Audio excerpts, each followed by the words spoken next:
I'd like to call the meeting to order. Before we get started, I just wanted to congratulate both the girls and boys varsity soccer teams for their first round wins this week. I think the girls are on to Moultonborough tomorrow, and then the boys will play Profile on Saturday. So they were both great games. Very proud of them and good luck. The first item on the agenda is the approval of the minutes of October 14th, 2020. I'll make a motion. Thank you, Brian. Second. Thank you, Vance. Anybody have any corrections, discussion?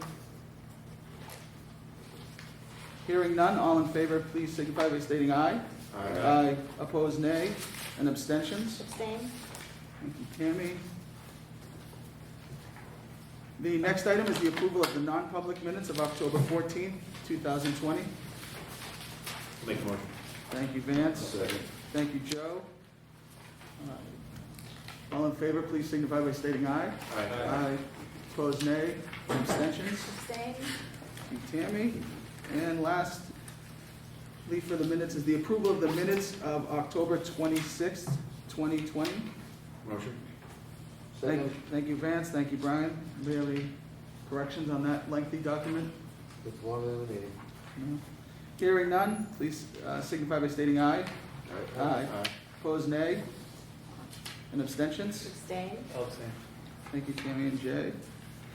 Correspondence. I did receive correspondence tonight, but we'll go over that in non-public. Reports. Business Administrator's report. Deb. Okay, we do have some manifests out on the back counter there. Just a couple of things. We actually just received information from the state regarding some additional CARES Act money. I'm not sure exactly what they're calling it.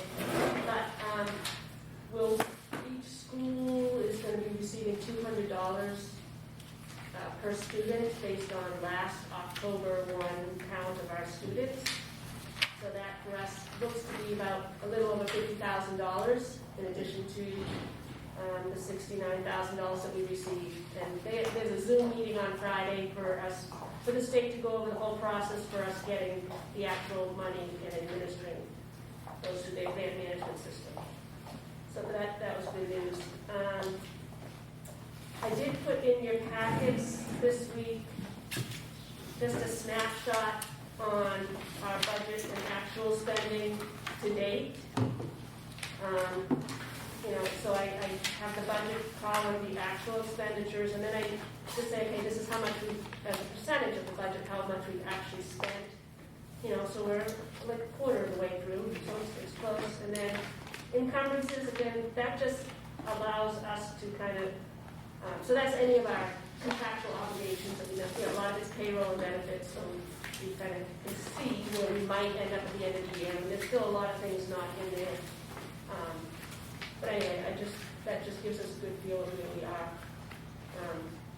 year to date. But if you have any specific questions, and it's set up like our MS-25 going to the state file, our major function lines.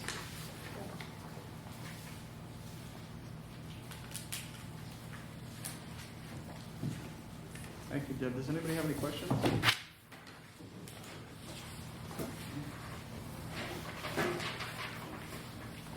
Judy, Superintendent's report. Okay, so the Facilities Committee did meet this evening at 5:30, and Brian will be able to speak on that. Grades 2 through 5 will be having their remote learning day on Thursday, November 12th. Grades 9 through 12 will also be having it on the same day. Okay, I did have in the memo that in the packet is a COVID-19 safety procedure guideline from NHIAA, but that was on Monday's meeting. So they're not in this packet in particular. Negotiation sessions did occur on October 22nd. That was the first session. It went well. The next budget committee meeting will occur on November 16th. And that will be Deb and I's first time we will be going to the meeting, but we will be going over, the end of the year reports, and all the reports, the financial reports that we presented to the board thus far. We will go over those with the budget committee to catch them up on all the information. Typically, when you have information like that, goes through the board, all information goes through the board first.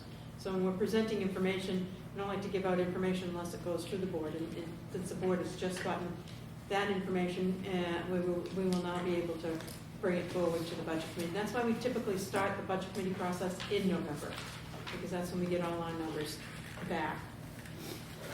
There will be a virtual Veterans Day event in recognition of Veterans Day on November 11th. And those details will be forthcoming, as Dan's still working on them. Let's see, policy meeting minutes are included in your packet. Those were the minutes that were presented the last meeting from Jay. So those are just the minutes that he spoke on. The Professional Development Committee also met on Tuesday, October 20th. It was just an organizational meeting and in what direction the committee would like to go. So those minutes are also in your packet. In your packet, you have two documents relating to COVID. One is the Health Insurance Portability Accountability Act, the HIPAA, and the other is the Family Educational Rights and Privacy Act, that's the FERPA. Those are the two federal professional ethic codes we go by for confidentiality.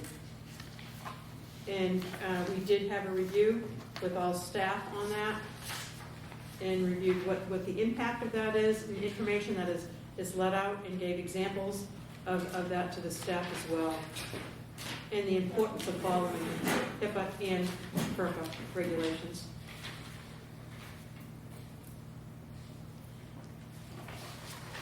And that's it. Anything else can be talked, we'll get to it in the agenda. We have questions for Judy? No? Mark, principal's report. Hey, good evening. Just letting people know grades have closed and we'll be sending report cards home. Last year we enacted the physical sending. I know in the past we've had people just kind of bring them home, but I think mailing them home is important, and so those will be going out along with any NWA results that we have for students. NWA is a local testing source, right? They call it NEWA. So we'll have those reports being sent home with report cards. We are still taking the SAS tests that's required by the state.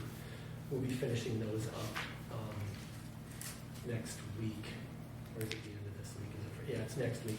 We finishing those at the end of, or by the end of next week, and then implementing the whole modular system versus the interim system. The modular is basically, let's say you're going through, let's say you have a textbook and you're going through chapter 1, 2, 3 of the textbook, whatever those strands are. The modular would say, okay, so if I'm teaching math, I'm doing a unit on integers, I can do a state assessment test on those integers. We can do those as many times as possible as we need to. Pre-test, post-test, doesn't matter. And it gives us a lot more data than interim assessments. The interim assessments is basically the end of the year assessment, and it's really hard to use those as a teaching model. And so the elementary school is being, they're being told that we have to do those on a regular basis, whether it's going to be monthly or something. And those are a lot shorter tests. They're just little snippets of a test. But it's important to get the kids familiar with our standards. And by doing that, they're going to be doing some meetings as well regarding the usage of that data. And so what are teachers going to be doing with that data? How is it important to use that to reflect and instruct our teachers, or instruct our students? It's an important tool. So we'll be doing that in middle school. We'll be doing that as well. High school doesn't because they take the SAT tests. We posted our facilitator position for those online learning, and we've gotten an incredible amount of applicants. A bunch of local applicants and a bunch of people are applying from all over. So we're going to be processing those over the next couple of days and setting up interviews to get people in to help us facilitate these remote learners, because those numbers are going up. I'll explain to you the numbers in a moment. That practice remote day, we decided not to on the 12th. We decided not to do K in kindergarten and first grade. They have not had a lot of opportunity to be able to use the electronic devices. I think for kindergarten, we're going to be moving forward with some of the iPads that we have rather than a laptop. So we're going to make sure those things are set up according to what we need. And when I say that, it's like what apps are going to be on there available for our kindergarten kids rather than just having them fly through, like a web browser and stuff like that to access it that way. And those apps on there are going to be based on, excuse me, they're going to be based on things that we already use in the classroom that are going to help our instruction that we already use. For instance, stuff with the Eureka Math or the Great Minds suite that we have in terms of ELA. We'll be putting in, I'm hopeful that letter will go home as far as the November 12th day of backtracking in with the grades. Hopefully that can take place. I guess and congratulations to our sports teams too. Moving forward like that, it was nice to see them play. We got good turnouts. So it was an exciting game today, and yesterday was a thriller in overtime as well. So it's nice. One of the things that I just wanted to say is that despite public perception or public opinions or panicky people or teachers that are jittery or something, I want to say, you know what, we're doing this. And despite what's happening around us, first of all, hats off to our teachers and our students for, abiding by the rules and stuff like that we put in place, the safety measures, the washing your hands, the continuously wearing masks. Could something drastic happen here? Yes. Could it? But you know what? I think we owe it to our kids and to our faculty to recognize the hard work that they're putting in to actually accommodate, or to deal with some of these things. And, sometimes I look at these things as not only a physical barrier, but an emotional barrier. And our kids are thriving doing this. And I think it's important to recognize that. And I know people in the public sometimes are worried about these things, and they get a little upset about, how stringent we're being in terms of sending people home. But ultimately, they understand. I know Jenny has gotten a couple of letters from parents that are just really upset about this. Why I send my kid?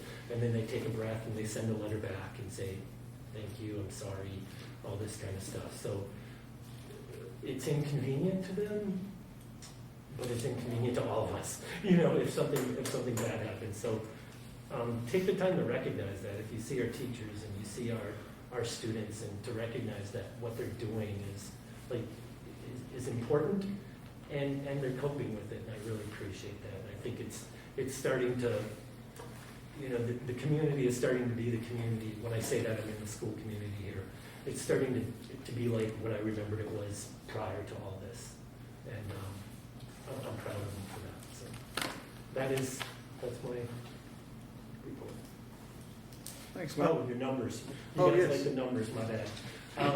So right now, we've had a couple new students, so we have 25 new students total in the building from the beginning of the year. 20 of those kids are doing distance learning of some sort. And so that number is a big burden on what our normal duties are, and so that's why that facilitator position, we need to get rolling with that. We have a grand total of 287 students. One of them, I know that one of them has departed, so that's why that number is down. And our largest class continues to be the 8th grade class with 32 kids, and then 5th grade in the elementary class with 26 kids. So that's kind of where we're at. Thanks, Mark. Thanks for recognizing the staff and the students as well. I think that's important. I think it's there's been a lot of adaptation and flexibility required, and it hasn't always been perfect, but I think everybody has the intentions to move in the right direction, and I think we're getting there. So thank you. Joe, you had a question? Yeah, just a quick question. What happens to that facilitator position if we happen to go remote? Do we keep that position? Does it go away, or do the teachers go back to having their own students? I think it has to stay. Okay. Because if we go remote, let's say it's only for 30 days, or whatever, something like that. What happens when we get the all clear to come back? So we need to keep that. Besides, those kids are mostly doing a different platform. Do they have access to a lot of the Google Classroom stuff? Yes. But for the most part, they're doing that different platform, that Plato platform. And I think this will help us be able to reach the needs of maybe some of the elementary students a little bit better. And could they join in? Sure, they could, but I think we need to continue with that facilitator position just in case we get the all clear back. All right, thank you. Anybody else? Jessica, was that total 20 distance learning children's total, or 20 of the new ones? No, 20 total. Total, thank you.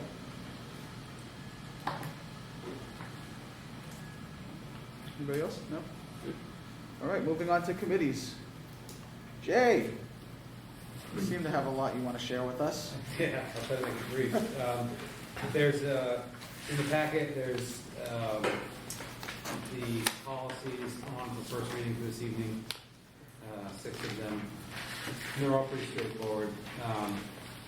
Some of them, I'd say the first, I think, 2, 3 of them were born out of the most recent audit that came through, and the audit identified some potential gaps in our policies in addressing certain issues. So you'll see that the check writing services is proposed to be replaced by authorized signatures, and it's a detailed description of who can authorize what types of expenditures. So that's pretty straightforward. You'll notice the last line says electronic signatures may be used in accordance with the board policy EHAC. We never had that, so EHAC is the next policy that we're proposing. EHAC, again, is just a framework for electronic signatures, tracking usage, and whatnot. So we were recommending adoption of the authorized signature, this sort of the update to the authorized signature policy, or rewrite, I guess it would be more or less. And then EHAC to, because it's referenced, and I think it's also necessary to have a good policy in place, as I think as did the auditors thought that it would be a good idea for us to have policies in place where we can use an electronic signature and how we're expected to be tracking those electronic signatures when they're used. So that's DGA. DK is the just authorizations. Essentially, you can see the first 2 lines that were 2 lines that are crossed out was our policy, our prior policy. It was very basic. This policy is a bit more descriptive about who's authorized to expend which funds and when. There was some discussion, and we made some changes about the funds, the expenditure of funds that were in like the activities fund. I believe that was in relation to this policy. What was that now? That's in there. What's that? That's it. Yeah. Yeah. There was just some folks, the description of, that we just changed who was able to do that, so you can see who would be able to expend what type of funds. So those are the first 3. The other ones are ones that are sort of required by law type. So instructional needs of each individual student, IFA, it's just a more of a statement of purpose, and than it is any real substantive policy, but it basically is just our recognition, and I think something that's necessary to comply with state and federal law, our purpose and what we're going to do for each individual student, adapting education and instruction for students' individual needs. IHAM is in regards to parents' rights to be notified of the impending teaching of information related to sexual education, HIV and AIDS, and any instructional materials that are going to be used. It's sort of a clarification of, I think, existing law with regards to that basically allows parents to have 2 weeks notice of any of this instructional material, have an opportunity to review that material in a way to notify the school that they have an exemption, or they're requesting an exemption for some religious purpose from their child to be taught that. And then also lays out some additional framework about the expectations of the school and the teachers to replace that material with some other suitable material. And then the IHBI, this is just information about developing alternative learning plans for students that need additional assistance or sort of different, or have different learning requirements. So this is one that was required by law, I believe, is why we did not have it previously, and we are supposed to have it. So this is essentially verbatim the School Board Association policy recommendation, except for, I think we discussed some archaic language about the types of, there was some notation about highly qualified teachers or something of that nature that's not, terms that are not used anymore. So I think that's the only change that we made. Thank you, Jay. I'll make a motion to move policies DGA, DK, EHAC, IFA, IHAM, and IHBI from first to second reading. I'll second. Thank you, Tammy. Does anybody have any questions? I do. IHAM is a typo. 1, 2, 3, 4th paragraph down. 7th line down, it says of other staff. I believe it should say or other staff. You tell me.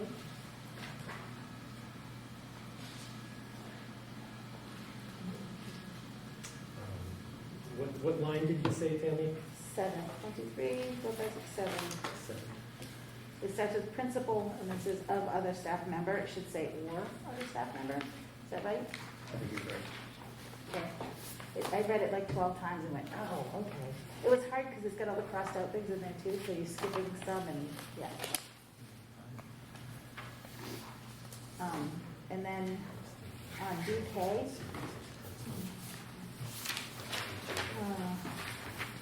second from last paragraph, which is functions of the treasurer may be carried out by, in the treasurer's absence by duly appointed deputy treasurer, acting treasurer. Have we, have we adopted 4129A, RSA 4129A, which, and it's, I mean, either way, it doesn't matter. We went through this at the town level, that if the treasurer, if we have adopted that, then the treasurer can appoint their own deputy treasurer or someone to fill an absence. If we haven't adopted it, then that has to be done by the school board. So either way, just so long as somebody's aware that when and if that ever happens, that which way we need to go. And then EHAC, the very last line. It says child enrolled or formerly enrolled in the district. How does that, with the early intervention kids that aren't yet enrolled, are they considered enrolled in the district for purposes of this, or should that be included elsewhere? Are you reading that? The last line, On the front, on the first page. on the first page, Yeah. applicability, I'm sorry, I apologize, last line on the first page, child enrolled or formerly enrolled in the district. I don't believe that the, like preschool kids, that have IEPs are enrolled in the district technically. I could be wrong. If they are, then this is fine. If they're not, then that should be added in so that those documents could be signed electronically as well. Did that make sense? Paula probably knows the answer to that. Okay. So when a preschool child who's not currently enrolled is identified with a special need or even referred, they're given a SASID number, which is what every student in the district has. And for those documents, yes, they are allowed to be electronically signed on the program that we use for IEPs. So they're considered as an enrolled student. Perfect. Then that's answered my question. Thank you. And that's all I had. So all in favor of moving the policies with the correction to IHAM, please signify by stating aye. Aye. Opposed, nay. Abstentions? That motion carries. Staff nominations, recommendations, resignations? I have none, just a notice to the board that we have high school boys basketball coach is Nat Manning, and high school speed team coach is Aaron Oaks. Nice. Sorry, who's the basketball? Not at this time, no. Oh, I thought you said High the school high school boys basketball? basketball. No, I said high school boys basketball, sorry. Yeah, Oh, yeah, sorry, that's what I was asking for the basketball. they're bringing me back, Jay. New business, winter sports. Okay, let's see here. Committee report too. Oh, sorry. Oh, facilities met tonight, I'm sorry. Yeah, Yeah, sorry. Oh, yeah, that's right. Ryan, facilities. there got lots of stuff. Didn't want to be left out. My apologies. I was like, maybe I'll wait until we go to the next thing. I was like, I don't know, maybe No. after this and that. We'll just end up too far down the line. Yeah, I wanted to make sure I did get to speak because there's a few things I think that me and Vance and admin tonight came to the conclusion that is something that we all need to talk. AAA is on the line. But anyway. So, a couple things happened, I guess, that are important. And then Vance, please, cut me off or chime in as needed. I guess a good note would be that the piping status, which we checked on, has been approved by the state, and we can move forward with it. And I say that at the same time as I'm going to discuss, I think, and this is kind of where I want everybody in this discussion, I'm not ready, but it's not my decision, to go forward with the piping process. And I'll give you my reason, and then I think for everybody to make this decision. We also, due to this past winter and COVID and making decisions leading up to the annual meeting, we pulled certain projects. And one of the projects we did pull is the heating project for the elementary school. And if the heating project for the elementary school goes in this year, as stated from last year, it in turn negates the necessity to run the piping project. Okay, everybody agrees? So my feeling is if we're gonna move forward with this heating project, and the suggestion that me and Vance had for administration was to reach out to Bob Bishop, and who is at the state level, and this is like his stuff he was reviewing our stuff, and maybe reach out to him with basically our warrant article written for last year, letting him know that we're gonna move forward with that potentially this year. And if it passes in March, we move forward with that heating system in turn correcting this problem. And then we can have it even written in the way that if it does not pass at the town level, the heating project doesn't pass, we do have the money available currently that we will then immediately move forward with this piping project. My feeling was going with the piping project immediately will become wasteful if the town approves the heating system and the piping project then becomes null and void in 6 months. Yeah. But it's a decision I think everybody has to make in terms of that. And the other part was, there was some discussion to amend the heating system to include, I guess in short, some more air handling equipment and stuff like that. And my feeling, and I think Vince's, is that we've got a system designed, ready to go, and kind of let's stay that path. And I have that paperwork if anybody wants it. And the other part was potentially having a design for the high school added on. And I think, and I don't know how everybody else feels, but going after last year where we tabled something because of its cost at, it's significant hundreds of thousands of dollars. And at that time, we made that decision based on, things will be back to normal, we'll be moving forward, and next year will be an easier year to tack on. I feel uncomfortable tacking on and making the project so enormous that it becomes a difficult one this year as well. And leading up, we're kind of in the same boat we were last year, making these decisions of what to table and what not to. So it's a lot, I guess, but it's, does anybody have feelings, I guess, about? Could there be a significant savings in doing both? I believe you could probably save in doing both at one time, but I think we'd be putting up. Cost is a lot. But could the savings be enough to make it palatable or not? See, I don't I think the number that would go to the voters would be enormous. Well, the one we had last year started at 670, so yeah, of course it's gonna, either one's enormous. But Well, even yeah, if you're- I'm thinking double. Right, so you double it, say it's 1.2 to do both of them, but we could save 400,000. That makes it an easier sell, but I don't know those numbers. Yeah, and, we can get, I'm sure there's a way to get a ballpark idea.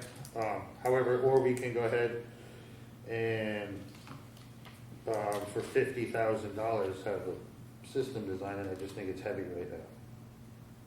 Gotcha. That's kind of, it was a lot, when I get hit, it's Yeah. just, it was a lot to look at tonight, and, Yeah.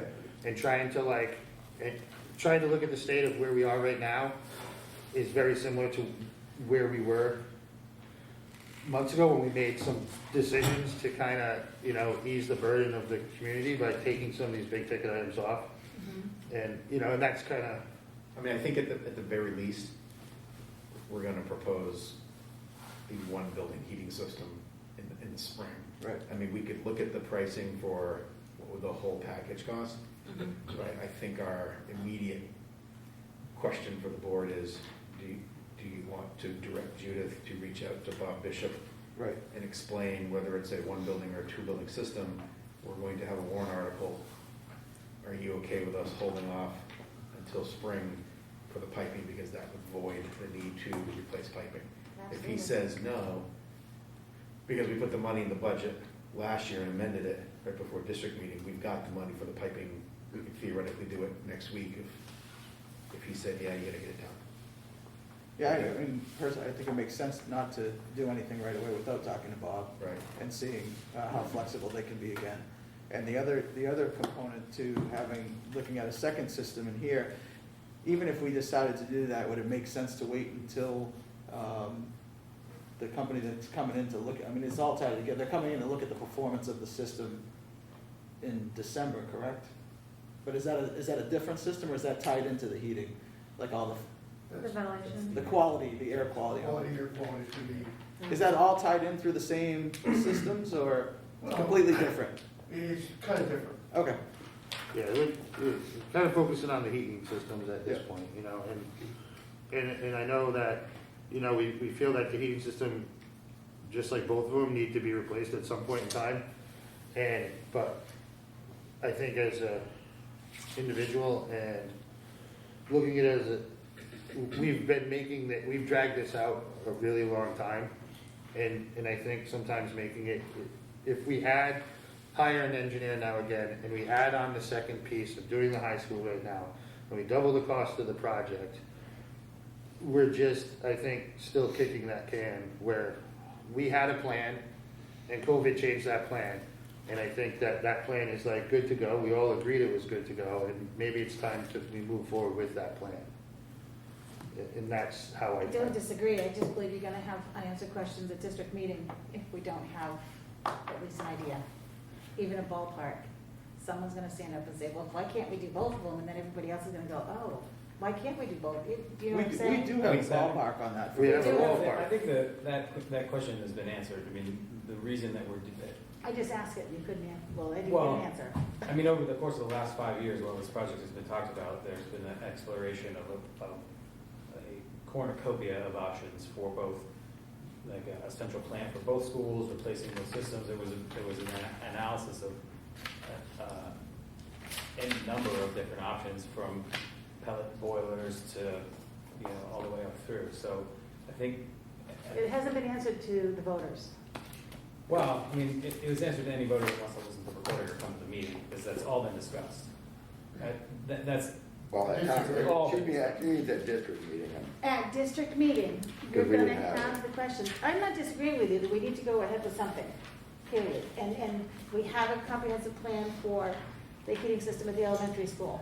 However, we get to district meeting, and you've gotta get those questions, and if they are unanswered, it's gonna create doubt before a vote. So if we want this thing to get voted in, we're gonna need some answers, even if they're ballpark figures, to present at district meeting. But you're saying, well, I have the documents of the, Great. of the But you're estimated saying cost ballpark. for doing this school. I've seen those, and I've only been on the board for 3 Yeah. years. So Great. that's all been done. But right now, all you're asking is to give Judy permission tonight. That's all we're asking tonight anyway. no, but I mean, Talk at to the same Bob. time, we need to make a decision, Right. and part of that decision, I think, is what Tammy's leaning towards. However, I don't know if going in with two designs, essentially, what I think, the only way to make, and you've done this a lot longer, but to make this work, would be to go in with two warrant articles, one being one school and one being both schools. No, that's not what I'm saying. But if they're gonna ask the question and I don't have the answer, I do have the answer, it's gonna be more than double. I think we're overthinking this. Yeah. I think right now, we want to give Judy That's what I direction to contact Bob Bishop. In the meantime, we can get ballpark Yeah. numbers Perfect. and That's get, what needs to be done. I mean, Tammy's Because if he point, I says think no, if I'm it's- hearing her correctly, is not that she's we not have to. asking us to use Right, the we just have to 50,000 let the public know that we have looked into that, because they may Right. say, oh, we looked Right, into this, because there right. might be savings. Yes, we did, but it doesn't seem to be, you know, or I- it does, you know. Right. But I feel like, and I've been on the board for 9 years, I feel like we spend a lot of money on engineering and people making plans Sure. over the last 9+ years, and we haven't ever, I don't know where that, Well, it That's a doesn't big need to total. be re-engineered if we already have the figures. But, well, I mean, a close example is the figures have more than doubled because we kicked the can down the field and we're doing the exact same project and we're paying more than twice the cost. And it's just gonna keep happening. Well, we can have that conversation. I mean, if we can pull Yeah. those numbers from before and bring them to the next meeting, we can continue to have that conversation, because the other side to that, let's move on from it. Yeah. The other side to that is money's almost free right now on bond Right, rates. And, exactly. you know, it might be the right time to, hey, just see what the appetite is and throw them both out there, so. Yeah. But if you want to go Yeah. ahead and talk to Bob and let him know what our plans are, and I'm sure he's going to love to hear it. I just think it's, I just feel like we feel that it's our best Yeah. course of action right yeah, now. it Whether makes we sense. send it, we're gonna send something to our meeting and we're gonna come up with an answer that's either yes, the system's getting replaced, or no, and we immediately fix the thing, or he says no, and we fix it. Matt had a good point too, something for Judith to poke around at, is there's anyone doing air handling system in schools right now, the money is free, pretty much. They're throwing it out there. So we could tie a heating system in with air handling. I think that's talking the bond rates probably. Oh, I'm talking grants. Well, there's They're grants out too, there. but bond rates are, I mean, you can Any- get money, you can Any borrow money public for free. buildings, they're giving it away. Yeah, so. I was gonna actually mention that, because you said that the idea, or your suggestion would be to just go forward with the plan as proposed, as engineered from last year. Yeah. And I think if this year's taught us anything, is that, you know, we should be planning ahead, and if we have an opportunity now to put in a system that's gonna put us in a much better position should something like this happen again, that we shouldn't be going forward with, you know, a MERV system that's, you know, standard run-of-the-mill commercial building spec, and then we should be looking at something that's a little bit better for the purposes of, you know, something like, if something like this were to happen in the future. I mean, we're still in the midst of it, and we really don't know how long it's gonna last. So, you know, if we're putting in a whole new system, why not make it, it doesn't make any sense to me to not make it something that's going to put us in a better position later on down the road, or in, you know, in the current. So, I would suggest, at least following up, I think, you know, the MERV 13 is sort of So I can the give you, 95% rating or whatever, so, we can, and I can give you this proposal. yeah. We can go forward and hire Wayne Fillion for another $35,000, and he's gonna add a spec for air handling system. The reason I didn't get into it much is that our air handling system has been inspected and is considered completely acceptable. And so is it time to tack on that engineering cost, an additional design fee, and an additional project, when we've had the system, we haven't had an issue, well, we don't have an issue currently. My feeling is if we go that route, then I'm uncomfortable going to Bob though and telling him that we are going to have a thing where we're gonna either be able to do this or not do this. Because we already have something that says we can get this project done to avoid the piping project, and if we now are gonna adjust that again, where does that leave us with this piping project? Oh, we didn't get the design done by March. We kinda, it's not a good place to be with him, is the way I look at it. Like, I think we go in with what we're going to do, and if we add to things, that's okay, but if we change now, then it looks like we might as well just continue with the piping project as of now and then look at other stuff on top of it. And I might be wrong. I'm just trying to think about it in the terms of, we are on a time crunch here. It's asking administration a lot to go there and discuss this with them, because we've been down this road. You know, and I think we're just playing it on, it's based off the fact that we delayed this because of COVID. We didn't delay this because we weren't ready. We were ready. The warrant is written. We have all of our ducks in order. We just couldn't get it done because of circumstances beyond our ability last year. Changing that makes it a difficult sell, I think, to the state on not doing this oil program. So, and that's why we kind of wanted everybody involved, because it's, what route do we want to go, you know? So this, if I'm reading this right, it says that we currently have a contract with them for $35,000. If they were to add in additional design for an upgraded HVAC to include infection control discussions and measures, that it would only bring it up to 44. So like, it's actually a little bit less than $9,000 extra to have them design that additional infection control measures and ventilation system, which I think. I think it's, is that, Yeah, it says. I thought it said we paid off 21. We've paid 21 so far, but. The new project was 20-something. Right, so we had originally had the contract with them for $35,500. We paid $21,300, and it would be an additional $23,000, bringing the total to $44,300. So we had originally had the contract with them to do all this stuff for $35,500, and then it would go up to $44,300. So basically, for them to finish their work and then add. We haven't paid all the 35 though. No, we haven't, but it says that just to address the remainder of the original scope, plus the additional stuff, it would only bump it up by. So can I ask if we could have that document put into our next packet so that we can all see it, read it, and just maybe have more of a robust conversation about it at the next meeting, after having a chance to review all of it? Because I don't think there's any rush to whether we're gonna add that or not. I mean, all we have to do is tell Bob, hey, we're putting a warrant in front of them. He may say no, you know? Yeah, so. Could you, I guess on top of that, just add the other proposal, the high school proposal in, so that they can all read that as well? Yeah. Oh, are you talking about the old one? No, the high school proposal for the new engineering. That's attached to that. Oh, it's attached to this? Yeah, it's like the next page that's before it. I can't Oh, so we remember. just, I thought we said we didn't. It's not a cost proposal on project, it's a Oh, proposal, an the engineering engineering proposal. design? Yes. Okay, This, yeah, oh, that's what this 54 one, right? Yes. Okay. okay. So this is what we paid 35 for the elementary school, they now want 54 for this. Yes. The Just other a scope of work for the that, extra for that nine plus engineering. the 50. So it puts us in 70. 60 something plus our unpaid. Approaching 80 with our unpaid new. And that's design, consultation, and acting as clerk of the works when the project is Yes. underway. Right. And then what do we pay that? I think, so it's- Right. Okay. You want this backtrack? Sure, I'll put it with the rest of them. What else you have, Brian? Oh, lots of stuff. No, I don't. That's pretty much it, I think. We just talked about getting some numbers for flooring, getting some numbers for roofing. I said roofing, let's pretty much get a solid number based on our discussions that we all had before, that we thought that it'd be a good idea to just knock it out and get it done. So let's get those numbers together for the roof and just, so we have them now and we're not wasting time down the road. Flooring, we're probably gonna keep going with the stuff that we tabled last year. But I said it doesn't hurt to add like what you thought you could get this year, because who knows, maybe there's a price and it comes together and you go, hey, this isn't so bad. Did the roof money get voted in last year? Yeah. Yeah. Yeah, okay. Yeah. But there's still another We section. still have, We have one it's more. 2 phases. Technically two left. phases. I see. They were tiny.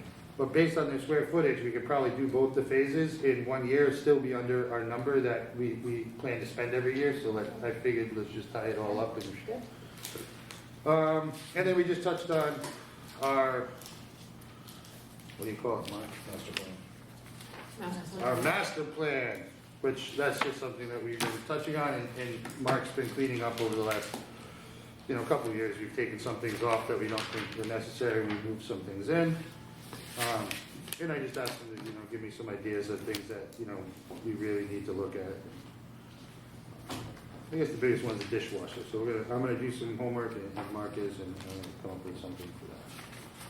I think that's all I got. Did you talk at all about realigning that school path? Realigning the school path, we did touch on. I'm just curious, I mean, it may not be Well- financially feasible, but it might be. So there was I'll give you a brief synopsis of everything, I guess.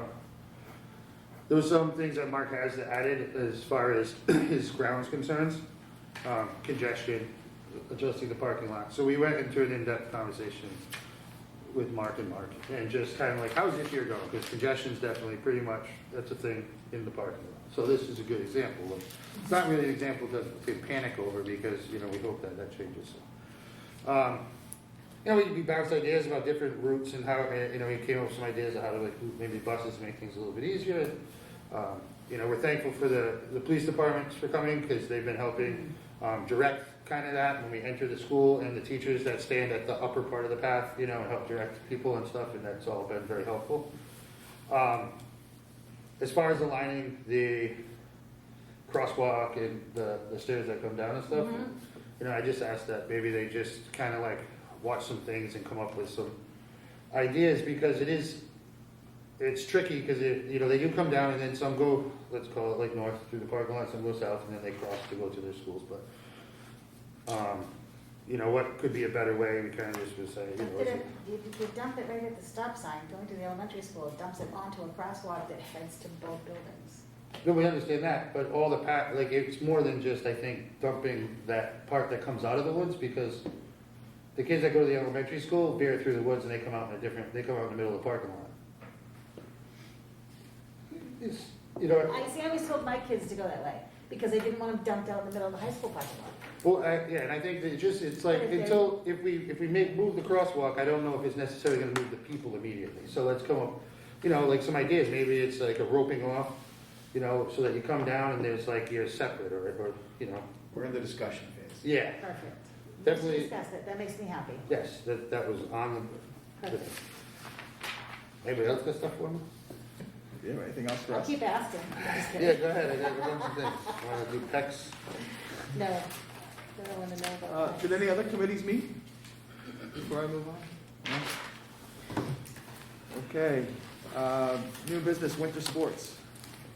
Winter sports, that was about the, next thing that the NHIAA will be moving forward with as far as what that looks like inside winter sports. So for example, basketball, are the communities going to be allowing for more parents to watch the games inside? Or do we not have any spectators at all? And right now, I know North Country is looking at trying to be consistent in that. I mean, right now, we don't have any NHIAA recommendations. They have not come out with them yet. But the North Country is looking at a consistent plan so that all the communities that, that are having these indoor sports will be the same, so that nobody will feel like it's, it's different. So Makes sense. I didn't know, you know, the board wanted to talk about that, or do you want to wait until the NHIAA came out? But I just wanted to update you on that. Well, I think the NHIAA is, they're not gonna give us recommendations on how to handle, spectators inside our school or at events. I mean, they basically approved moving forward with winter sports. The decision on how we do it as a district is gonna be made by us. I mean, I can appreciate going out and seeing what everybody else is gonna do, but at the end of the day, the decision's gonna lie with us on Well, yeah. what we wanna do. Everybody, almost every gym has different ventilation, some have better, some don't, some Right. are more comfortable, some have nothing, and Yeah, so, So- I mean, I wouldn't wait for the NHIA to come out with any sort of recommendation. It's not gonna come from them. That's what we're waiting for. I think, No, I'm not waiting. I think the administration of the school board needs to make a decision on how they wanna handle it. Even the differences in our two gyms. This one has spectator seating, the other one has nothing. Right. Right. We can video and whatnot and broadcast from this one. Can we do the same from the other? We don't have any There's no technology. middle or high there. school events up there. What about elementary students? Are you not They having? play rec. I know, That's, but that's not us. It is if it's our school. If we're gonna If have, they use our building. if Yeah, they don't use our building, then there's no rec sports. They don't Right. have a place to play. so that's a decision we have to make too. Right. My personal, I know, Jay, you were gonna mention something. Yeah, I was just wondering if the plan was to try to do what they did with fall sports, which is sort of stay north with all of the Yeah. I imagine. more local It is. teams. From my understanding, it's gonna be a regional schedule, much like soccer, and it's gonna be an open tournament, much like they're doing with soccer, keeping everything to the northern schools as much as they can. But once you get into the tournament, there may be a chance that you have to play at Molten Borough or Yeah. Sunapee or something like that, so. And personally, my thought is, I really, I don't want spectators. That's my personal thought. We do have the capabilities to, televise these things with the Kink Connection. I think, keeping it under our control with looking at the Kink and broadcasting it that way and having a minimal amount of people. I know we've had some other conversations about maybe just home fans, and that's about it, but I'm still not necessarily comfortable with that because we do let parents know and other people know that we're not letting them into the building.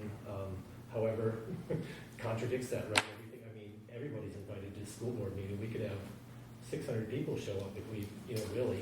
Oh, that's And then long. what? That's a long, you have to have an open meeting, I mean. Yeah, I mean, and then what? What do we do?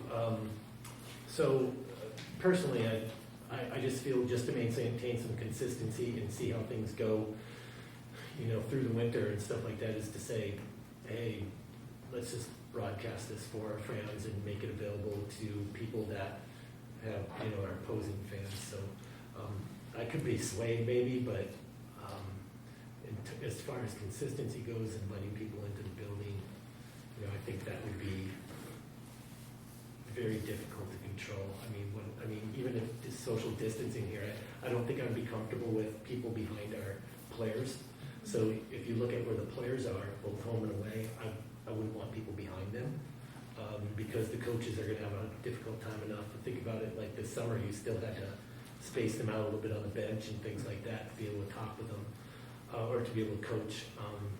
I just think it's opening up something that we've been struggling with for a while and advocating to protect our community, not to have them in here. you're gonna have to open up restrooms and everything else. Yeah, restrooms, yeah, I mean, and then you're looking at, what does that mean for our custodians as well? I don't know, I think they'd probably appreciate not having to go back and redo it after they've already done it. I know it's happened in the past, but, I don't know. I'm lost. I could probably be talked into one way, but right now my initial reaction is I really don't. I would tend to agree with you. Absolutely. I also think some of the other issues, we'd have to police the door, we'd have to police the stands, so we'd have to have extra staffing. As a parent myself, I would feel bad not being able to see my kid. However, we're trying to put together a program for the kids, and if that's what's best for the kids to keep them safe and have a successful season that lasts for several months rather than several weeks, I'm okay with that if that's where we want to go. Can we live broadcast? Yeah, we can do that. The other piece would be, you know, like, I know traditionally people are talking about, like, what about senior night? Well, you know, we have a handful of seniors, and maybe we earmark that as a special occasion.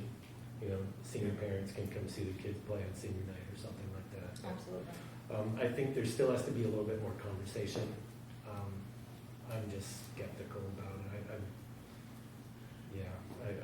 You know, like I said earlier, I think we're adapting and we're doing well with following the rules and teaching kids the rules of what would happen if they're able to come and watch.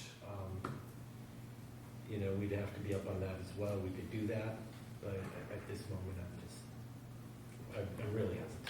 There's a lot more to the equation in here than there is soccer outside or something, so. Yeah. I agree. But you said there's a chance, so here I go.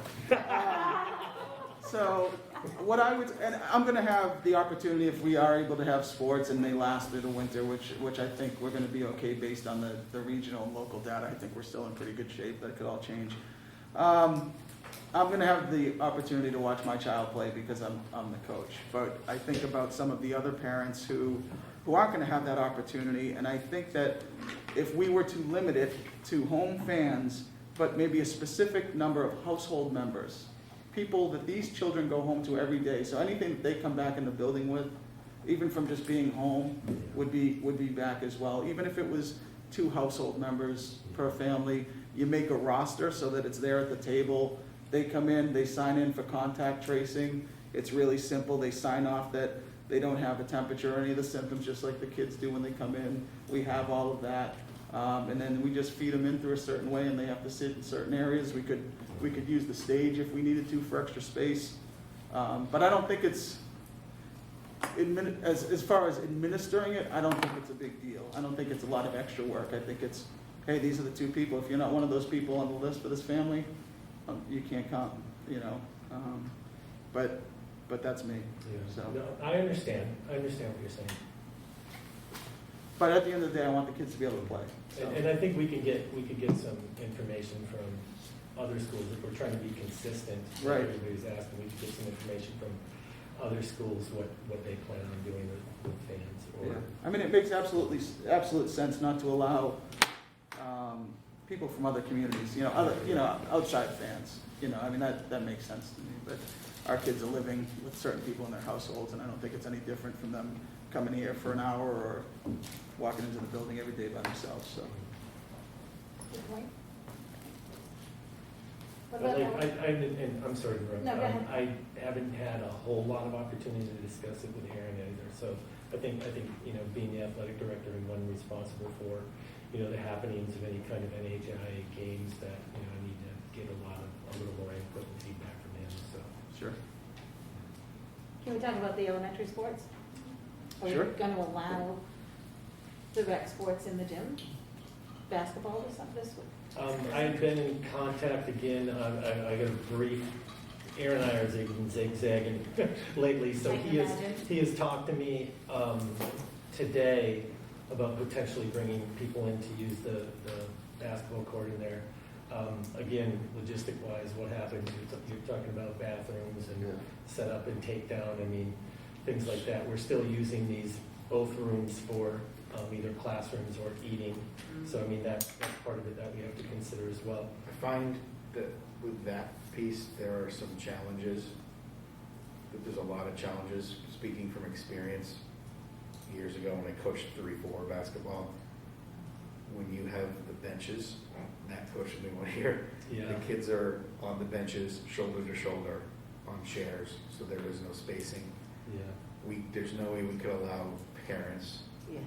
However, there's a huge difference between high school kids or middle school kids getting themselves to games and 3rd and 4th graders. Those 3rd and 4th graders can't drive themselves. No.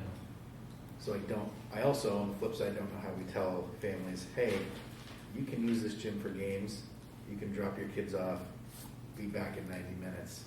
Yeah. I think it's the same on the other side of that, though. These are, if it's household members, these kids are our students too. They are.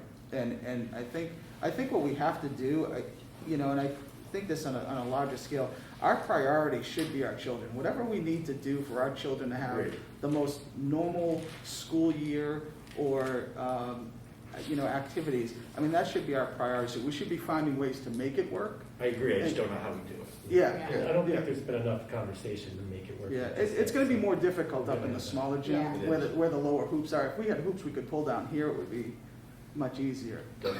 Yeah, without parents and stuff up there, I mean, you've got these little kids, and now you've got a coach basically trying to take care of everybody in that gym by themselves, and Yeah, so there's a lot more to it, yeah, but Well, I think they do, one easy part of it, well, I shouldn't say easy, but logistically is that we're gonna be playing ourselves, if we do it, I would assume, just like soccer, we're not bringing in any outside schools, it's just gonna be us, yeah. playing each other. So And we if wouldn't that's have the to case, have It's a lot easier. people from other schools coming and dropping the kids off, it's all our own kids. We only played our own kids for soccer. And That was my I concern. How do believe you- that's the How do plan you for tell people from basketball. Lisbon to come jump No, off their kids? I think we're only playing each other, Yeah. like we did for soccer. I think you're It's right. keeping it in-house. That was briefly what I heard. That But makes it again, I a lot haven't had a easier. chance to read the email and I haven't had a chance to get with Yeah. someone to discuss that, but Yeah. I believe that was the case. And then That's we- easier, and then, and you're right, if say there's, we have the two teams and it's the third and fourth graders at their own school, split up into two teams or four, whatever. And, for this game, little Johnny's and Janie's and Joey's parents can come. Right. And then the next one, it's the next three kids, or there's gotta be Yeah. some kind of Yeah. a give and take, Yeah. yeah. Because So there's gonna that- be capacity issues up there that are different from here. And corralling issues, you're right, I mean, put a bunch of kindergartners in a room, it's like herding cats, you've gotta need people to corral them, so. Yeah. I see, We could, More discussion. we could limit parents who are spectators as well. for Yeah. those. Well, you have to. I mean, maybe if you limit it to one parent per child because of the lack of space rather than two. And, they just have to figure out, do we alternate this? You get one week, I get one week, whatever. Yeah, But I think we just need to talk more. yeah. and that could be even be diligent on up here filming too. them. If we film them and they can watch them, then the parents are gonna be less apt to demand that they have to be there to see Right. it, that game, because, or that, whatever, because it'll be on, you can watch it right on your phone, Mr. from Hood the should parking lot. be in on those conversations too, logistically, because that's your staff that's gonna be having to come in afterwards, so he should be in with those discussions too. Yeah, we'd like to have someone on, but that's, can be done. But that's part of it. Yeah. It is. Anything else, anybody else? We're not looking for a vote tonight, right? No, Okay. no, just Just want starting to the bring conversation. that forward. I mean, we would be voting on how we handle it, right? Right. I mean, I think we're all in favor of making it happen somehow if we, any way we Yeah. possibly Yeah. can. I mean, worst case scenario, we are fanless, to start and see how far we can go. Right. I mean. All right, continuing business, right of way, we're gonna pass on that for right now. Any updates on COVID within the school? No, I think we've talked about all Okay. this. yeah. I did have one thing. Does anybody else have any questions about Just COVID? a quick question, looking at, reading in the paper, like Holden is school closed today because they have one case. Plymouth is closed twice because they have one case, there's, a couple other schools. Is that our protocol? If we have one case, are we shutting down for I 3 or think 4 those days of schools cleaning? are having a hard time cohorting, so Gotcha. they have a harder time tracking where it's been, where we're in a cohort, theoretically, would we just send the cohort home and not the whole school? That was a recommendation from DHHS at the very beginning, and that was the whole point of, And that's what I thought. right, contacting, doing the tracing part. And it's if you had, so for example, if you, Johnny's sitting here and you, two other kids, poor Johnny, he's really getting it. Yeah, Johnny's Johnny having a gets tough it night. all the time. Didn't he But get it if earlier? Johnny here and you have these two around, technically, if you're, the elementary is more accurate with this, is then you would only have to be looking at the ones that Johnny's surrounded with, and those would be the students you'd be checking and determining, if they had it or not. Now, they do move, even in art, and music comes in, but in art, they do, but they do try to keep the same situation. But, so, and in the middle and the high school, they're moving. Right. The high school, they try to split, they're all different students in each class based on the subject matter. So, it started good at the very beginning of that concept, but that concept has changed a little as each school tries to, maneuver the students around. You can't take a ninth grade class and have them tracked and have them keep them in the same track for every single subject, so they can stay in every single classroom the same. You just can't do that, so. Yeah, they're shutting them down for 3 days for the contact tracing.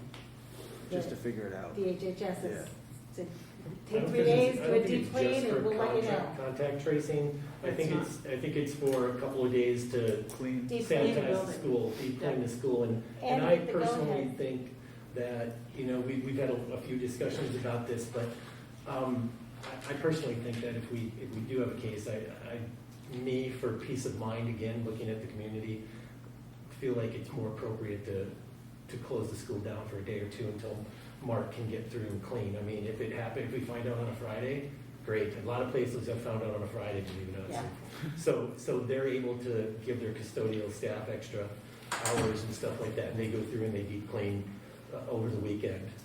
If it happens on a Monday, Tuesday, I feel like, again, the safety of the kids and the just-in-case factor, that we don't get everybody, that it's best to send people home and just close down for 2 days and deep clean that out of the place. And Plymouth isn't requiring their students to wear masks, are they? I believe they are. The whole city. Well, high school, You I have was to- gonna say, yeah, the you have whole to wear it on the town's sidewalk. law. The whole town does, yeah. Oh, Plymouth has an ordinance, you have to have one no matter where you are in Plymouth. Yeah, It's my understanding, though, if they can keep 6 feet of distance, they started not having to wear the mask within 6 feet, if they had 6 feet, so, In town? no, in the building. Right. But in town, they have an ordinance. Yeah, outside, I mean, So, yep. I mean, I think with we're certainly in, if we're requiring universal masking, that puts us at least in a decent position. Yeah. They have a lot of cases in that area anyway. yeah, yeah.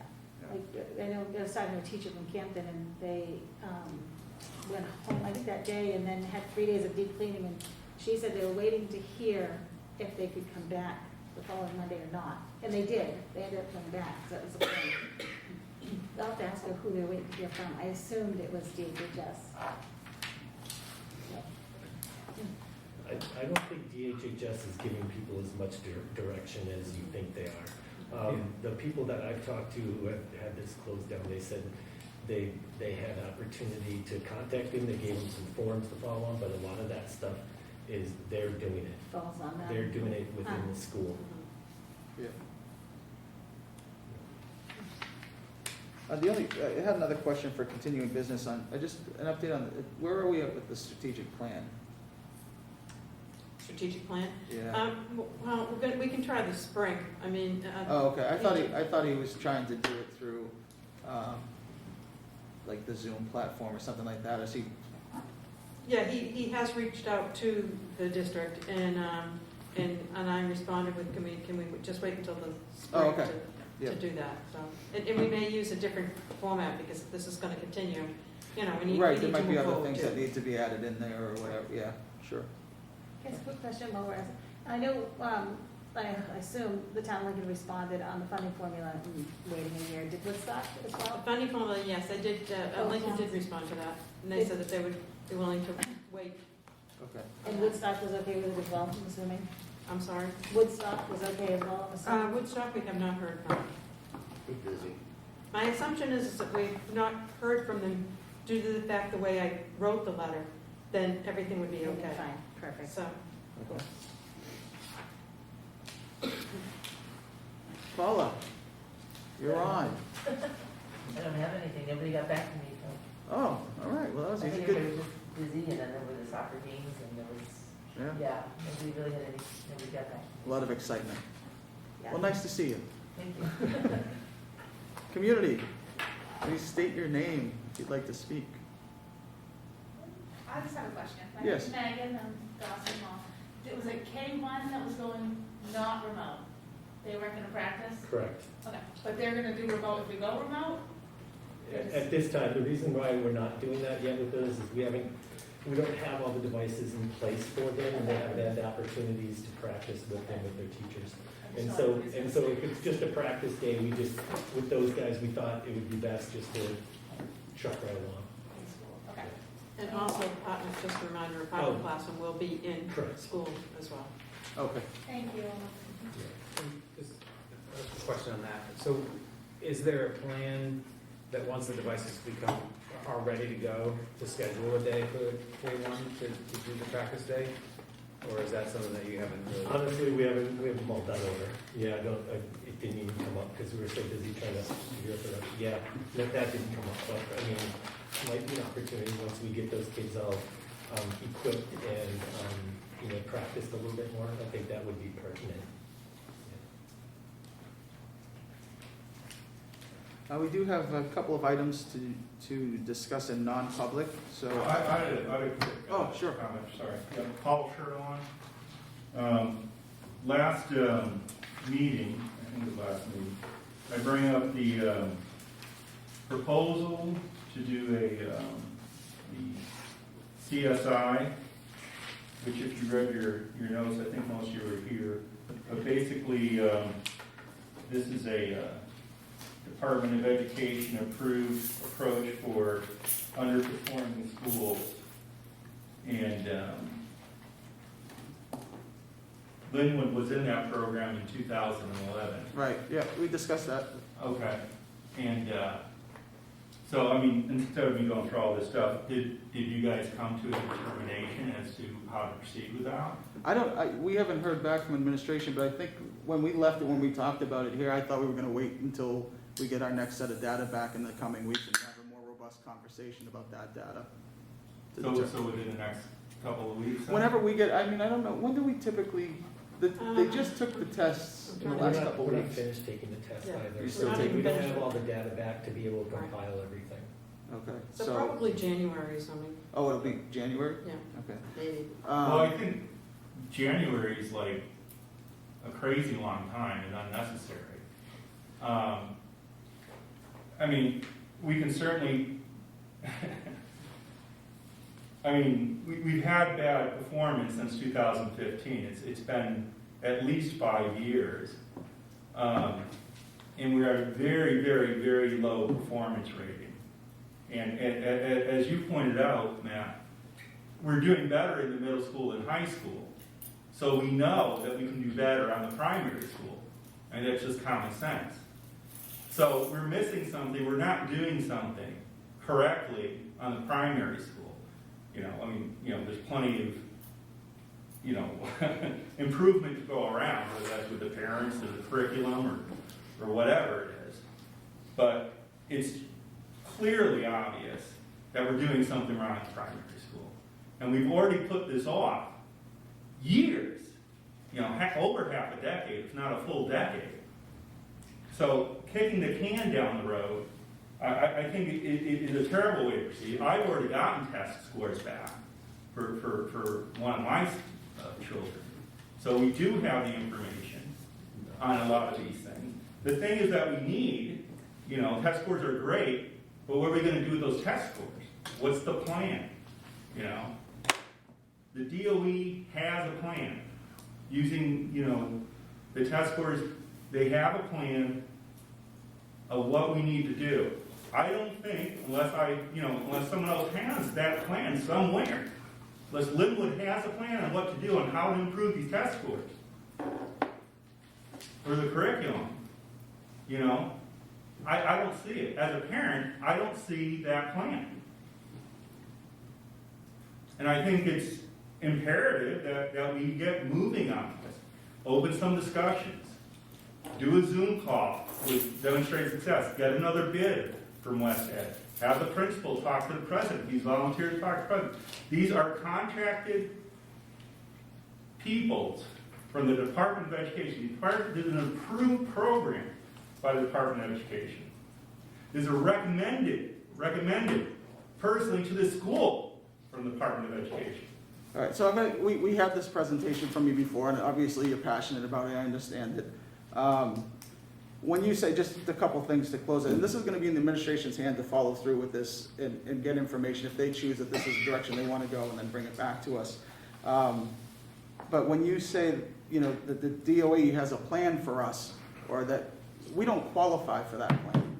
We don't qualify for that, but their recommendation is to use the same companies, West Ed and Demonstrated Success, use those companies, pay out of pocket the $30,000, the proposal I gave you from Right. Demonstrate I Success, saw it. or West Ed, Yep. and use that plan to implement improvement in our curriculum and our methodologies to bring us from the lowest performing 15% across the state, 192 out of, or 191 out of 232, whatever the score is, back to where, we need to be so we aren't, where we were back in 2011. And get up to par with our middle school. I don't know what we're doing in middle school and high school that's so much better, but obviously it's performing better, so it's not the children, clearly. It's something that we're doing wrong. And all the pieces are in this room. Okay. Thank you. Anybody else? No? Okay, I would like to poll the board to go into non-public session pursuant to RSA 91A:3, discussions of matters that are likely to adversely affect the reputation of a person other than a member of the school board, and also RSA 91D:3, to discuss the acquisition or sale or lease of real property. Joe? Yes. I am a yes. Brian? Oh, I didn't see it. Sorry. Jasmine? Yes. All right, you can come in too, Jasmine. Sorry. Timmy? Yes. Yeah, Jay. Thank you. Thank you, everybody. Oh, all right, I'll take it. Maybe, if there's gonna be a vote, John, I'll call you first. You already know that there's a vote. You already know the answer, though. There's nothing to vote. He wants to know. What was that other